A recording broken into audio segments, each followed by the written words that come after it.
प्रस्तावित तिसऱ्या मुंबईवर सुद्धा भोंदू खरातचा डोळा होता। खरातनं उरणमध्ये स्वस्तामध्ये जमीन खरेदी केलेली होती। उरणमधल्या चाणजे या गावामध्ये 58,50,000मध्ये त्यानं जमीन खरेदी केल्याची माहिती समोर आली आहे। बाजारभाव 3 ते 4 कोटी असताना त्यानं स्वस्तात जमीन खरेदी केली। अटकेच्या दिवशीच व्यवहाराची वर्दी नोटीस ही प्रसिद्ध झालेली आहे। खरात कोठडीमध्ये असताना महिन्याभरात 13 एप्रिलला फेरफाराची नोंद सुद्धा मंजूर झालेली आहे।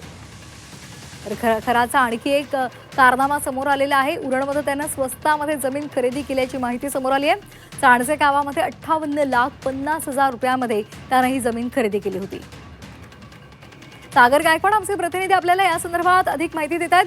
सागर, आणखी एक काळा कारनामा खराचा समोर आलेला आहे। अगदी स्वस्तामध्ये त्यांनी जमीन खरेदी केली होती। खरं तर अशोक खरात याचा जमिनीचा व्यापार पुन्हा एकदा समोर आलेला आहे। बाजारभाव 3 ते 4 कोटी असताना त्याने उरणमधील चांजे येथे 58,50 लाखात जमिनी खरेदी केलेली आहे। विशेष बाब म्हणजे अटकेच्या दिवशी 17 मार्चला व्यवहाराची वर्दी नोटीस काढण्यात आलेली होती आणि ती प्रसिद्ध देखील करण्यात आलेली होती। कोठडीत असतानाही महिनाभरात 13 एप्रिलला नोंद झाली, ही मंजूर झालेली होती।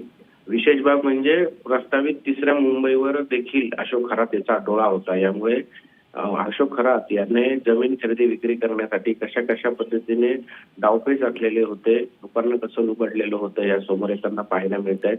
तर तो उरणमध्ये 3-4 कोटी रुपयाला जमिनीचा व्यवहार किंवा तिथे एवढ्या महागाच्या जमीन मिळत होत्यात, मात्र तिने अवघे 58,50 लाखात जमीन खरेदी केल्याचं समोर येत आहे।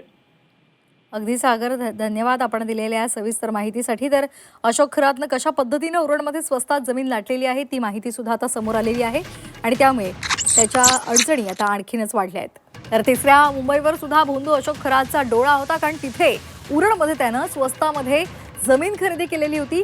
58,50,000 ही जमीन खरेदीचा व्यवहार झालेला होता। त्यामुळे तिसऱ्या मुंबईवर सुद्धा त्याचा डोळा होता, मात्र त्याआधीच त्याला अटक झालेली आहे। खरेदी केल्यानंतर त्याला अटक झालेली आहे। त्यामुळे आता या काळात आणखी काही कारनामे त्याने केलेले होते का याचाही तपास आता केला जातोय।